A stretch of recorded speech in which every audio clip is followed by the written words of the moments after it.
एक बार की बात है, एक स्त्री आंखों से अंधी हो गई। अब वह आंखों से अंधी हो गई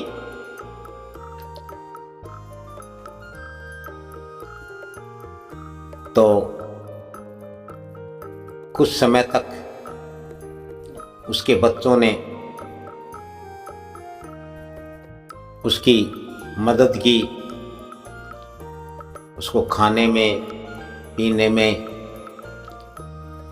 वस्त्र पहनने में। लेकिन धीरे धीरे वे सब भी उससे ऊब गए, उकता गए और उसे छोड़कर चले गए। फिर उसकी सेवा का ये जिम्मा उसके पति ने उठाया और वह उसके काम करने लगा। कुछ समय बाद वह भी उकता गया और उसने उसे छोड़ दिया। इस प्रकार से वह बेचारी बड़ी दुखी हुई। उसकी एक सहेली थी, उसे पता चला कि उसकी सहेली के बच्चे भी अंधी होने के बाद उसकी सेवा से तंग आकर के उसको छोड़कर चले गए हैं और उसके पति ने भी उसे छोड़ दिया है।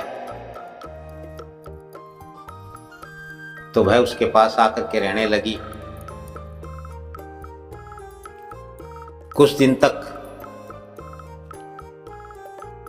उसने उसकी खूब सेवा की, हर काम में पूरी तत्परता, तन्मयता दिखाई। लेकिन धीरे धीरे उसके व्यवहार में, उसके स्वभाव में बदलाव होने लगा और जैसे वह पानी मांगती तो वह एक बार पिला देती, लेकिन दूसरी बार कहती कि मैं तेरी नौकर नहीं हूं, तेरे बाप की नौकर नहीं हूं, मैं तेरे लिए नहीं हूं, चल खड़ी हो और उठ करके पानी पी ले। और इस प्रकार से वह बड़ी बेरुखी से उसका हाथ पकड़ करके उसे बर्तनों के पास ले जाती, कहती कि ये गिलास है, फिर घड़े के पास ले जाती, ये घड़ा और पी ले। इसी प्रकार खाना देने की बात आती, एक बार उसे डाल करके देती, दोबारा कहती कि क्या मैं तेरी नौकर हूं, तेरे बाप की नौकर हूं, खुद उठ करके ले ले। चाहे स्नान करने की बात हो, चाहे कपड़े की बात हो, वह कपड़े मांगती पहनने के लिए तो उसका हाथ पकड़ करके उसे अलमारी के पास ले जाती और कहती कि ये अलमारी है, इसमें तेरे कपड़े रखे हैं, खुद उठा करके अपनी मर्जी के पहन ले। इसी प्रकार उसे कहीं जाना होता, एक बार ले जाती और दोबारा फिर उसे वही कहती कि मैं कोई तेरे बाप की नौकर नहीं हूं, तेरी नौकर नहीं हूं कि मैं सारा दिन तेरे आगे पीछे घूमती रहूं। और उस सहेली की इस डांट से, इस फटकार से, इस व्यवहार से वह बड़ी अचंभित हुई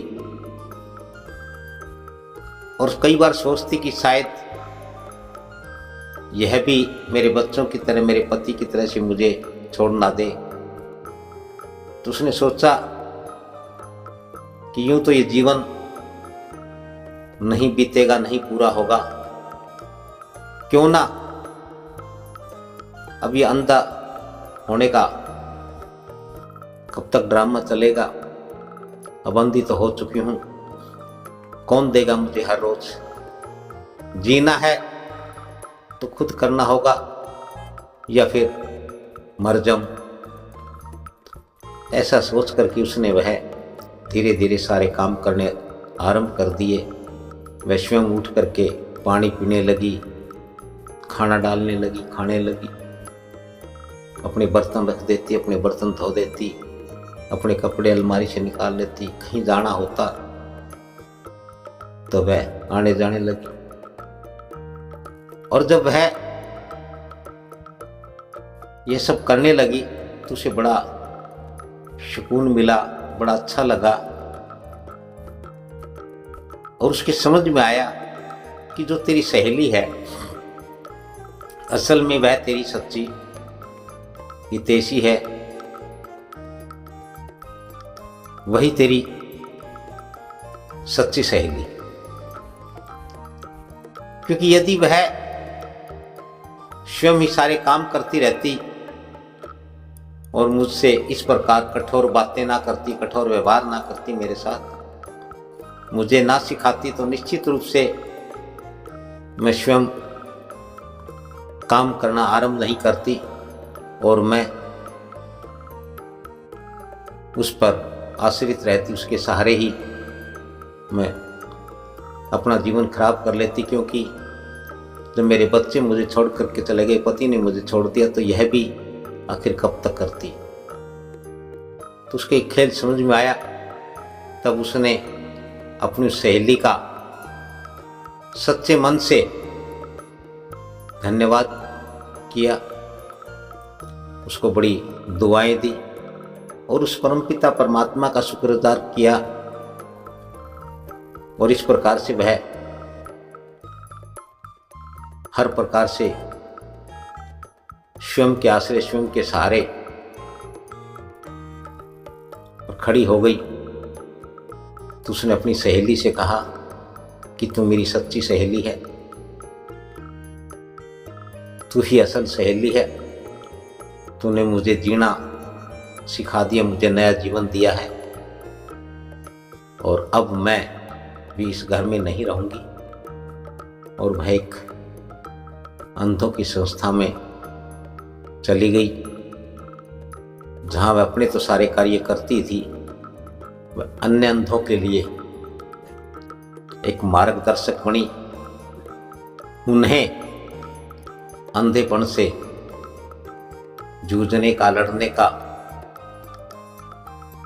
इस अंधेपन को जीतने का एक मार्ग दिखाया, एक राह दिखाई।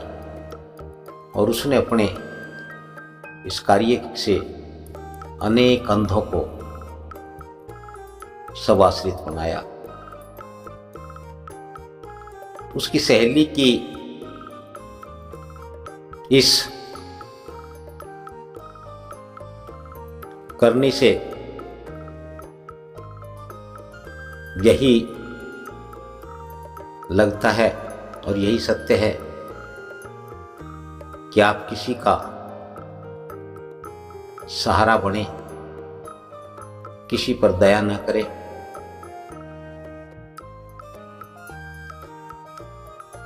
आप किसी का हित पूरा करें,